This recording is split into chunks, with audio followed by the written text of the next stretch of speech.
Hello, Martin Kelly of Quaker Ranter here, and Quaker Ranter, and I'm here to talk a little bit about the testimonies. And this is a response to Callid, who just had a nice post about what Quakers mean by the testimonies, and I'll put it down here at the bottom as a little YouTube URL so that you can listen to it. Really great stuff. I agree with everything he says, pretty much. And I just wanted to sort of share a kind of way that I've learned to think about the Quaker testimonies. So the Quakers originally started 350 years ago as a pretty kind of loose, free-form kind of group. They were kind of, making things up as they went along in some ways. They did have models, very definitely. The New Testament was certainly something they thought of as a model for how they behaved, and they read it very carefully to understand how a Christian community might organize.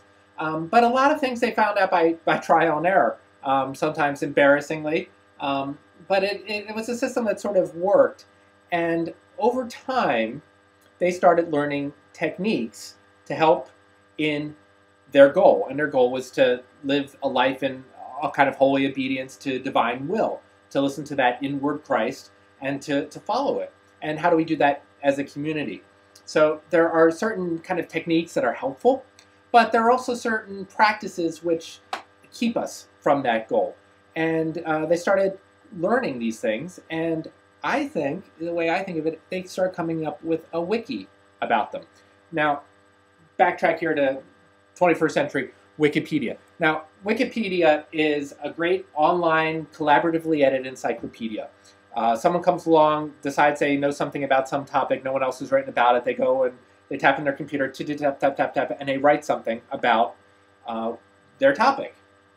A few hours later, a few weeks, years later, someone comes along and says, well, you forgot something, and they'll go and they'll hit the edit and they'll tap, tap, tap, and they'll add.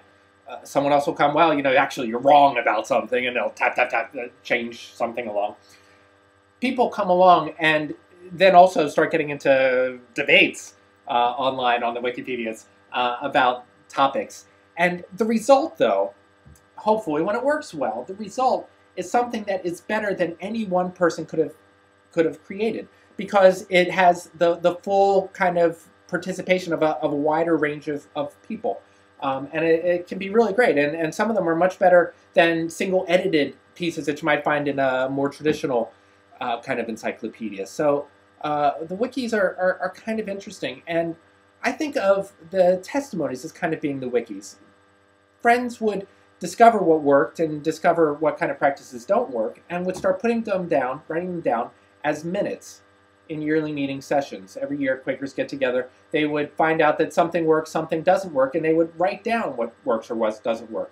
If you're, say, drunk, that may make it harder for you to discern what God's will is. And it might make it harder for you to sit in a long business meeting trying to decide as a group what God's will is, if you're swigging the bottle there. If you're, later on, a slave owner, well, if you do that kind of stuff to your fellow humans, then maybe that's going to have a little sort of corrosion of the soul, perhaps, and that's going to make it hard for you to really live this life as a Quaker.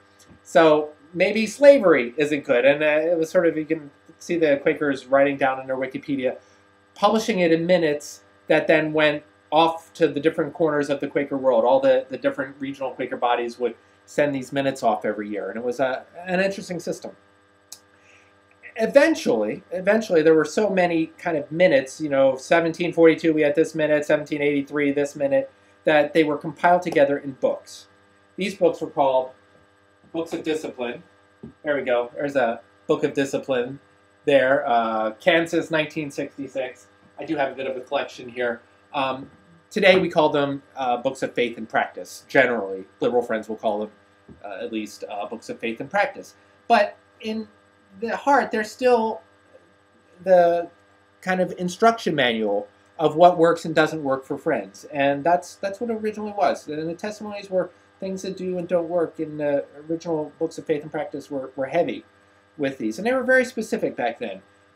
Very specific things kept you from being really able to discern the will of God and helping to live in this community. So they were very specific and often, mostly, in fact, I think, things that you shouldn't do. Now, the 20th century, we're all happy people. We're all positive thinkers. So the testimony started shifting. And originally, as I understood, basically one fellow, Howard Brinton, a real giant among 20th century friends, tried to come up with just an easy way of describing Quakerism and summarized the testimonies. He wasn't trying, as someone has told me, he wasn't trying to actually rewrite everything, but he was just trying to kind of give summaries. Like, there's certain testimonies that are kind of about simplicity, and certain testimonies that are kind of about integrity, certain testimonies that are kind of about peace. But this has sort of not worked out. That these have now become our testimonies, these kind of, frankly, vague, very sort of positive, feel-goody kind of ideas. Simplicity, peace, integrity, equality, community, and every 5 years someone tries to add something. It's a very nicely phrased thing called SPICE, if you do the acronym out. So this is taught to Quaker kids all over, SPICE, that's our testimonies. The problem is that they are so feel-goody that everyone likes them. They don't actually talk, there's no one outside the SPICE testimonies in a way. The president sending us to war, you might think this is something that Quakers couldn't support, but in fact, we almost can, because the president sending the troops off to war will say, we're doing this for peace, right? We're doing this because we need to have security in the world, and the only way we can do it is that rogue people like Osama bin Laden are thrown in jail. This is peace. And, George W. Bush has said that, but hey, Barack Obama, he also talks this way, friends, that peace is being tough, and war can be peace. It's a very strange kind of idea, really, out there. War can be peace, but hey, presidents say it all the time.